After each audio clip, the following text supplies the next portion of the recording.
ठाणे. मी हिंदू आहे हे सांगण्यासाठी कुठल्या महाजनांची गरज नाही. आमदार जितेंद्र आव्हाड. प्रकाश महाजन यांनी जितेंद्र आव्हाड यांना हिंदू आहे हे दाखवण्यासाठी मंदिर बांधावं लागलं अशी माध्यमांना प्रतिक्रिया दिल्यानंतर मला हिंदू हे सांगण्यासाठी कुणा महाजनांची गरज नाही. हे मंदिर मी 4 वर्षापूर्वीच बांधलं होतं. आज फक्त त्याचा जीर्णोद्धार अर्थात रस्त्याच्या मध्यभागी असलेल्या मंदिर एका बाजूला हे आमचं काम होतं आणि आम्ही ते पूर्ण केलं आहे. त्यांना जर मुंज करायची असेल तर त्यांनी ती करावी. आम्हाला बाबासाहेबांच्या संविधानामुळे सर्व अधिकार मिळाले आहेत.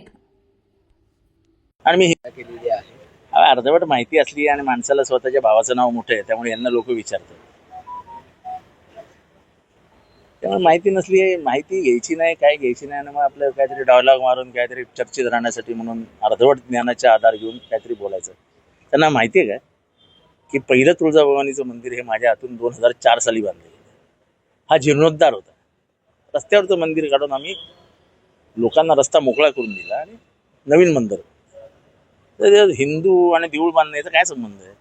म्हणजे काय हिंदू होण्यासाठी ते देऊळ बांधावं लागणार का काही? म्हणजे असं काय आदेश निघालाय का महाजनांचा? आणि मी हिंदू आहे की नाही हे महाजन ठरवणार. त्याला काय अधिकार दिलाय सर्टिफिकेट देण्याचा? तोंडाला आणा मुंज करा. काय मुंज पण कर दिला? आम्हाला मुंज करायचीच नाही. तो तुमचा अधिकार आहे, करत राहा. तुम्ही जो आमच्याकडनं अधिकार काढून घेतला होता ना, शिक्षणाचा, पाणी न पिण्याचा, गावाच्या बाहेर राहण्याचा, तो अधिकार आम्ही खेचून घेतला संविधानात. तो मंजीचा अधिकार तुमच्याकडेच ठेवा. तुम्हीच करा तुमची मुंज. त्यांचं असं म्हणणं आहे की हिंदूंशिवाय राजकारण करू शकत नाही. असंही कोणी सांगितलं?